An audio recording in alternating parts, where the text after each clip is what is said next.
vontade e a sua presença, assim como eu creio que o Senhor conduzirá até a sua volta. É isso que nós oramos em nome do Senhor Jesus. Amém. Pode sentar, pode ficar à vontade, meu irmão, pode ficar à vontade, minha irmã. Que a paz do Senhor esteja com todos nós, em nome do Senhor Jesus. Nós estamos nessa série de provérbios onde a gente tem escutado os conselhos práticos de Deus para as nossas vidas. E o conselho de hoje é como ser um bom filho. Como a gente se relacionar com os nossos pais de uma maneira sábia, de uma maneira coerente. Como que deve ser o relacionamento entre pai e filho, entre mãe e filho. E como fazer isso de uma maneira em que a gente agrada o nosso pai e não o entristece.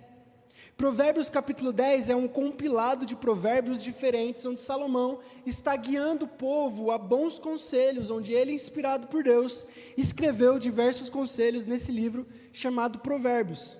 E nessa série, onde a gente tem caminhado rumo à sabedoria, a enxergar a maneira que Deus quer com que a gente viva, a gente agora, nesse episódio, vamos ver como nós podemos ser bons filhos.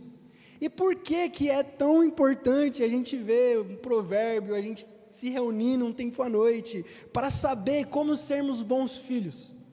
Porque eu acredito que isso não só diz respeito a como a gente se relaciona entre pai e filho, entre mãe e filho, mas isso diz respeito à sociedade no geral que tem vivido numa crise de autoridade. Não existe mais submissão, isso é uma palavra que dá nó na nossa garganta, que dói nos nossos ouvidos. Hoje em dia, quando a nova geração escuta sobre submissão, sobre autoridade, é como se ela estivesse sendo presa, massacrada. E num tempo onde a gente tem vivido sobre crise de autoridade, sobre crise de responsabilidade, sobre falta de submissão, o livro de Provérbios de Salomão vem nos ensinar que esses são valores, que esses são ensinamentos imprescindíveis, impossíveis de esquecer, se a gente quiser ter uma vida sábia, se a gente quiser ter uma vida segundo o padrão e a vontade de Deus. A sociedade atual, ela não só destruiu toda a autoridade, mas ela produz tudo contra isso.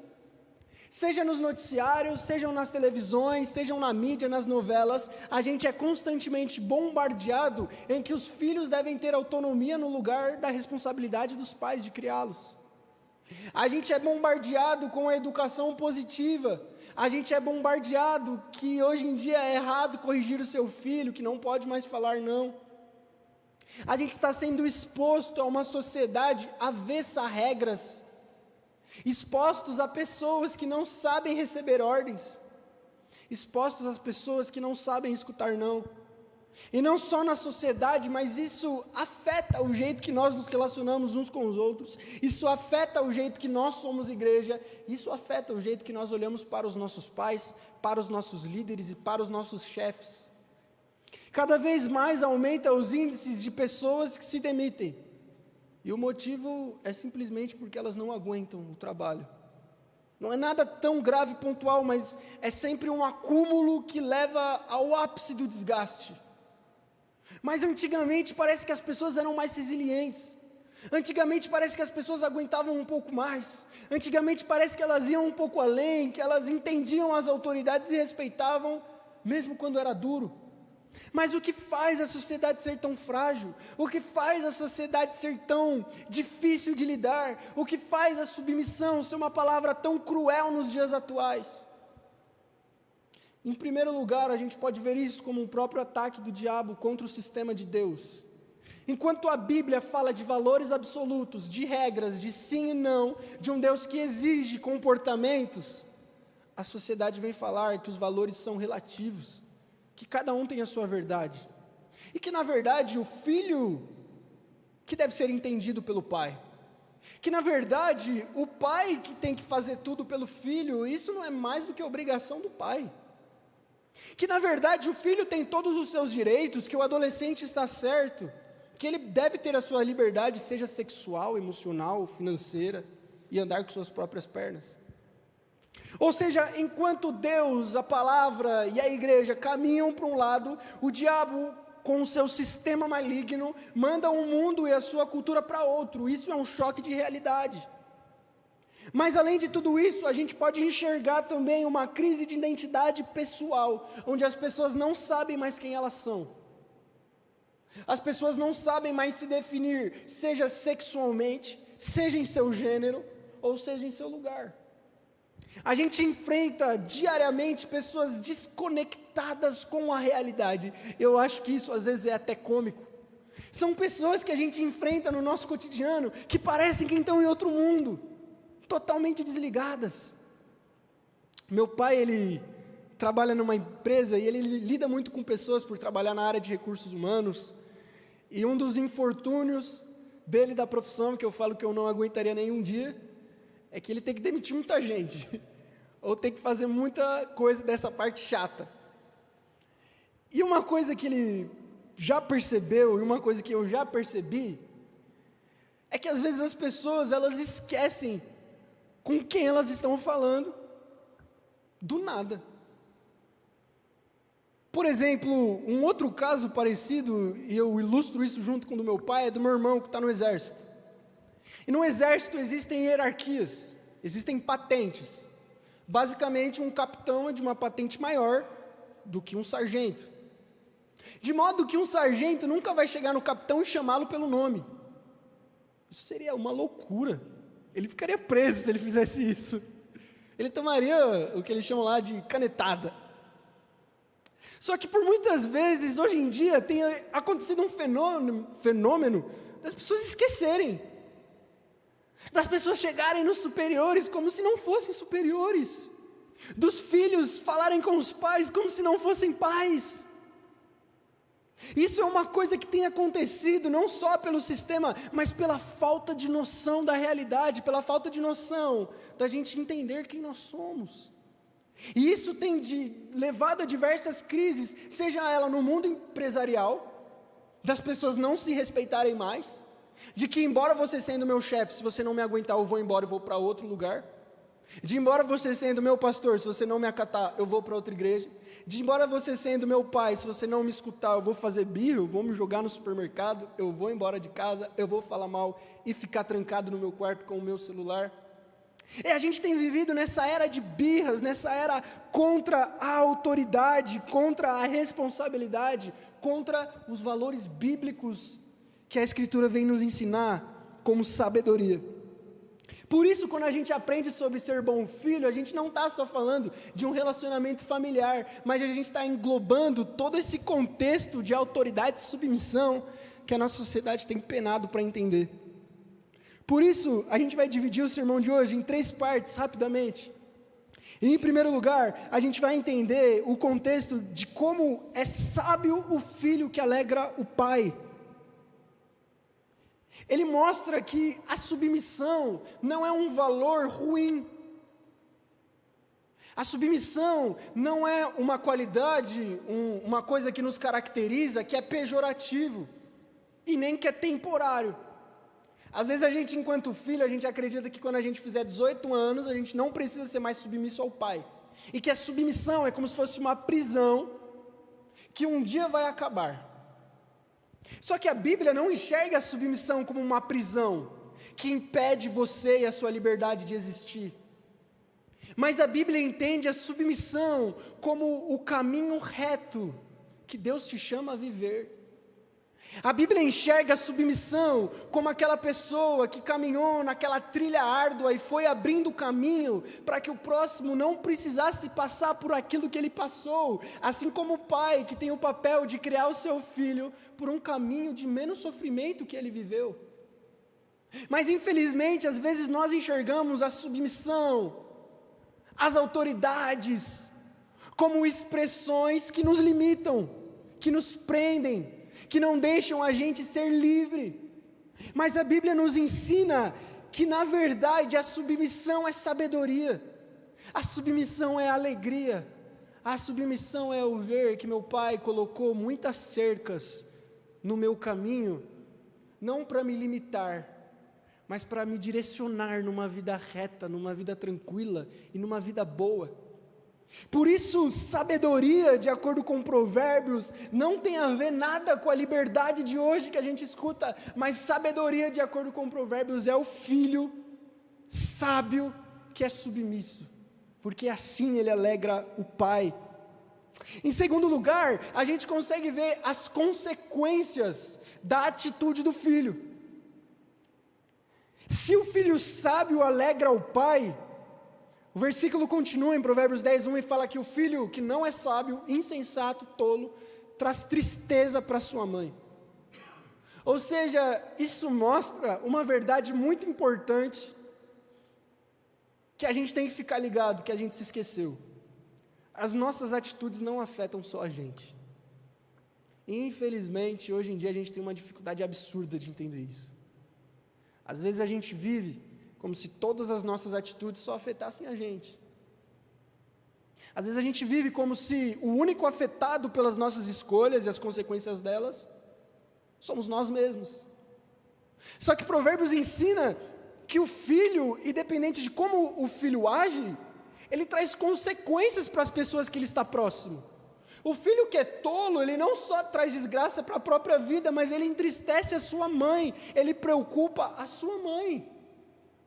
E é importante a gente exercitar essa reflexão, porque ela nos leva a essa empatia de considerar o outro com as nossas atitudes. Significa que eu não sou a última bolacha do pacote, que todos devem se dobrar à minha vontade, mas que as pessoas vão ser afetadas diferente da maneira que eu ajo. Como, por exemplo, uma escolha de louvor. Talvez eu goste muito de rock, mas é importante eu entender que não se trata só do meu gosto.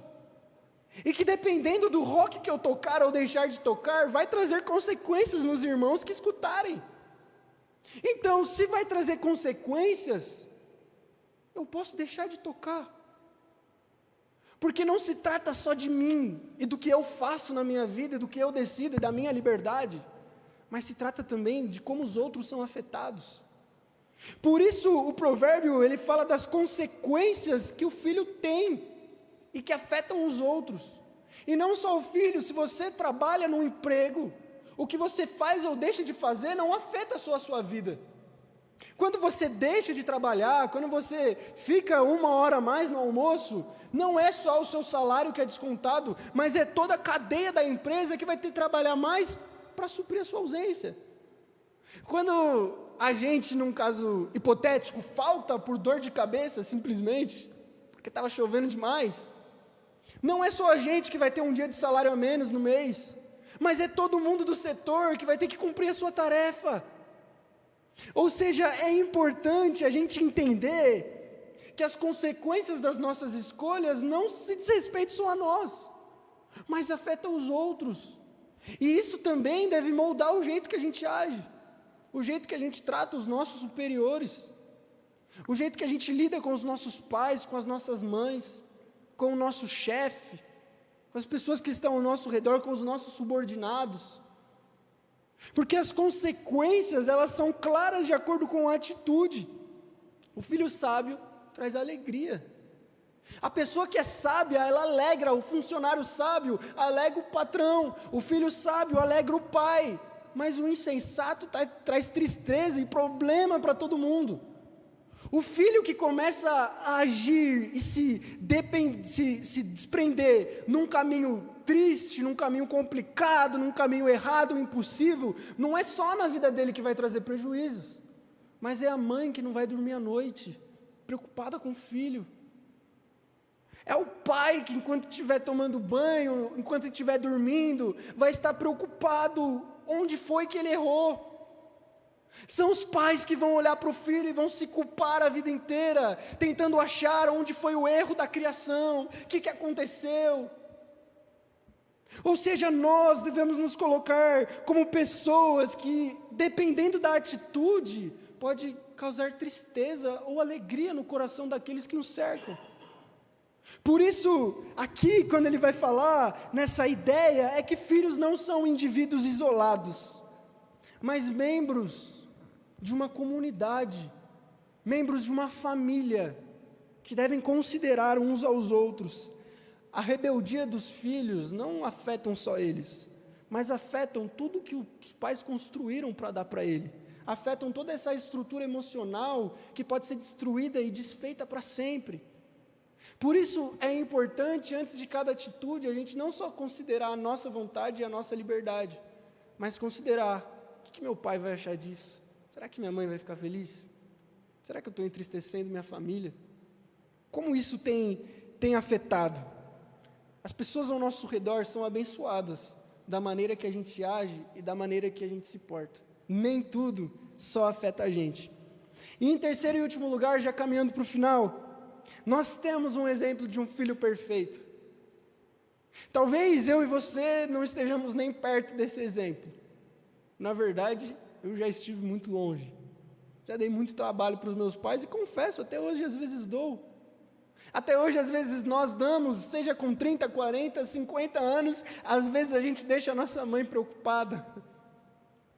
Nós estamos bem longe de sermos os filhos perfeitos. Muitas vezes nós somos as pessoas que pensam muito em nós. E por causa desse pensamento excessivo em nós, a gente afeta toda a nossa família. Afeta todo o nosso contexto, todos os nossos amigos. Mas há exemplo de um homem que foi o filho perfeito. A Escritura mostra que desde o Éden, desde Gênesis, parece que filhos tomarem atitudes erradas é normal. Adão, o primeiro filho, entre aspas, criado de Deus, desobedece ele. Aí vem os irmãos de José e o vendem, filhos que entristecem Jacó. Tem os filhos de Eli que entristecem o pai, os filhos de Samuel que os entristecem, os filhos de Davi que o perseguem, os filhos de Salomão que não cumprem o reino. Sempre tem filhos fazendo burradas. E talvez isso possa te desmotivar e me desmotivar, mas o importante é mostrar que ninguém é capaz de ser perfeito e que, na verdade, nós sempre estamos mais perto de sermos os filhos insensatos da tristeza do que os filhos sábios da alegria. Mas isso não nos deve nos desmotivar e nos paralisar ou fazer a gente se entregar, então, a fazer o que a gente quer, mas pelo contrário, Cristo é a referência de filho. Cristo é o filho que a gente não conseguiu ser. Cristo trouxe alegria ao Pai que a gente não consegue trazer ao nosso. Cristo consegue ser obediente do jeito que a gente não consegue, mas Cristo não fez tudo isso por Ele mesmo. Mas Ele fez tudo isso para que através do sacrifício dEle a gente pudesse melhorar. Para que através da obra dEle a gente pudesse ser filhos melhores. Por isso, Paulo fala que aquele que está em Cristo, ele é uma nova criatura, ele é uma nova criação. As coisas velhas, a cultura que ele foi criado, o jeito que ele é, o temperamento dele, não é mais o que o define, mas o que o define é Jesus. Então, toda a perfeição, obediência, paciência, sabedoria que Cristo tem, à medida que a gente se aproxima dele, é passado para nós. Talvez a gente fale, mas eu sou assim porque meu pai me deu tal criação.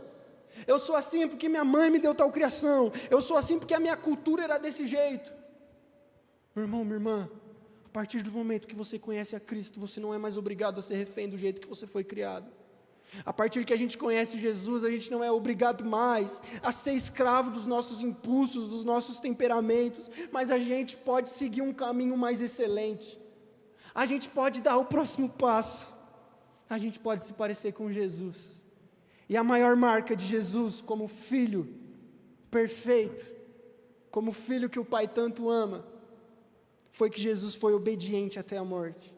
A marca principal de um filho sábio é a obediência. Por mais que a palavra obediência tenha caído em desuso, por mais que a palavra obediência seja uma palavra chata, nessa noite Deus vem nos chamar a falar que a obediência tem tudo a ver com sabedoria. Talvez exista esse relacionamento entre nós e Deus. Ele é o nosso Pai, nós somos os seus filhos. E assim como o Pai, Ele é aquele que nos protege, que nos ama e que nos direciona, que nos dá leis, que nos dá regras, que coloca cercados no nosso caminho. Por isso a palavra de Deus vem nos falar nessa noite: sejamos os filhos sábios que alegram a Deus, e não os filhos insensatos que os entristecem. Por mais que às vezes o caminho seja difícil, por mais que às vezes da outra face seja impossível, caminhe nisso, vale a pena. O caminho da sabedoria não é um caminho fácil, mas é um caminho que leva à vida. Deus está nos chamando a sermos um pouquinho mais obedientes, a sermos um pouquinho mais compassivos, a ouvir mais e falar menos, a imitar um pouquinho mais a Jesus e a eu imitar um pouquinho menos o Gustavo, com a carga genética da família Rocha e Marques.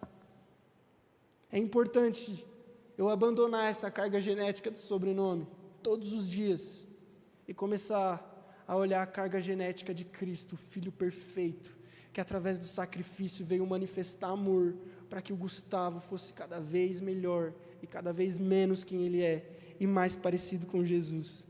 Por isso eu quero trazer algumas aplicações práticas e eu quero concluir dizendo, em primeiro lugar, busque reconciliação com os seus pais.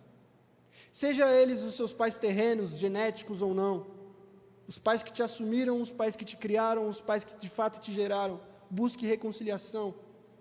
A Bíblia diz, honra teu pai e tua mãe, e os teus dias serão longos na terra, é o único mandamento dos 10 que tem uma promessa inclusa. Talvez o seu pai não mereça, talvez a sua mãe não mereça o seu perdão, talvez a criação que seu pai te deu não mereça um abraço nele, talvez a sua mãe não mereça um gesto de carinho, mas nós também não merecíamos. Nós éramos os filhos insensatos, tolos, cruéis, pecadores, que éramos inimigos de Deus e que amam fazer as coisas do próprio jeito. Mas Jesus se entregou na cruz por nós, sem a gente merecer, e demonstrou graça ao pior dos pecadores, que sou eu, para que eu conseguisse demonstrar graça também para quem não merece. Jesus disse que se a nossa justiça não fosse maior do que a dos fariseus, a gente não herdaria o reino dos céus. Se a nossa justiça não for maior do que os dos bandidos, nós não herdaríamos os reinos dos céus. E até os ladrões, disse Jesus, amam os próprios companheiros. Até os ladrões têm o seu senso de justiça. Mas Jesus falou, mas vocês têm que caminhar um pouquinho mais. Tem que amar os inimigos. Tem que caminhar 1 quilômetro a mais quando te pedem um. Porque o reino de Deus é um reino de reconciliação. Não olhe pelo que cada um fez ou deixou de fazer. Não olhe para o que seu pai, a sua criação, seus avós, ou seja, quem for da sua família fez. Mas olhe para Cristo e o que para Cristo fez na sua vida. E se sua reconciliação necessita ser com Deus, não tema, porque Ele é o Pai amoroso que entregou o Filho na cruz por você. Às vezes os nossos pecados e a nossa consciência tentam nos afastar de Deus. Você não merece, você é errado, você é pecador, você não tem nada a ver com Deus, você não tem nada a ver com o cristianismo. Mas Cristo foi aquele que se entregou por estes. Jesus se entrega pelos doentes, Jesus se entrega pelos complicados, Jesus se entrega pelos que necessitam de mudança. Não deixe a sua consciência, não deixe nada que você fez ou deixou de fazer te afastar do Pai que te ama. O filho pródigo pega a herança, gasta tudo com bebida, mulher, prazer, faz tudo de errado. Mas quando ele está na pior, ele se lembra do Pai e fala, eu vou voltar, nem que seja para ser escravo dele. O mais incrível do texto é que o pai está esperando de braços abertos, como aquele que sabia que o filho ia voltar.